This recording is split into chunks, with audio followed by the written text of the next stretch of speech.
Tens of thousands of people are stranded at one of the UK's busiest airports after several drones were seen over its runways. The two drones were spotted flying near Gatwick Airport, forcing authorities to cancel all flights. Police say the incident is not terror-related and are still searching for the operator of the drones.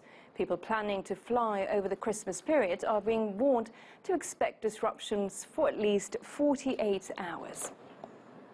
Well, we're joined in the studio to shed more light on this by Steve Fisher, a drone pilot and expert. Thank you very much for coming in, Steve. So why has this person flying the drone over Gatwick found it so easy to do it? Well, you can fly a drone from many miles away, so that he could be anywhere within maybe 5 miles of the airport, so he doesn't need to be on site to fly a drone near the airport. And particularly with Gatwick, where it's surrounded by a lot of green belt and lots of fields, it's very easy to just set up very quickly and fly a drone, hence the problem that it's caused today. But it's very, very different compared to normal commercial situations where you can't fly a drone near an airport because it would just physically land. It's just geo-locked to not go near an airport. So this is unlikely to be a commercial pilot or even a hobbyist, I should imagine. So how much danger could a drone like this cause to an aircraft?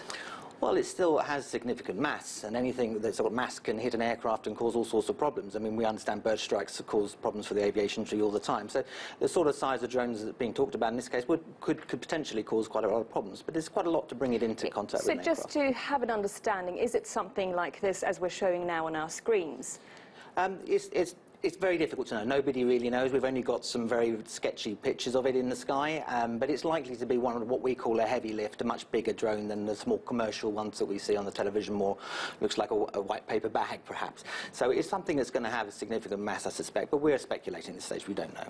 But you said this is most likely a homemade drone, isn't it? Because otherwise they wouldn't be able to fly it around Gatwick Airport. Almost certainly, I would have thought, because the law has changed this country this year, and you can't fly within a kilometre of an airport anyway, unless you have specific unlocks from the manufacturer and the airport and air traffic control. And it's quite a palaver to go through to get your drone near an airport in the first place. If it hasn't got those, it would just land. And is it easy to make one at home, though? Can anyone make it? People have been making drones in garages forever. I mean, the guy who's created the largest community of drones in the world in DJI started in the garage. So yes, it's quite easy to do that, and if you don't need to worry about the camera and the things you're going to do with a drone, putting something in the sky is not a problem. So why not shoot it down now? And they ask now for military assistance. Does that mean that might be the case, though? I very much doubt that. I mean, something of the size that you've got on your screen coming down over the M23 is not going to be very received by the general public, so highly unlikely. I would imagine if they are using the military, it's more because of search and infrared cameras and technology to try and find where this thing's taken off. They leave quite a large heat profile, and so certain technologies in infrared that the military have may well help, but I would imagine it's more boots on the ground to try and help search fields and places where this guy may be, rather than any kind of attempt to shoot it down, which would be ridiculous. Well, 19 hours now. Let's wait and see what happens. Thank you very much for coming in, Steve Fisher.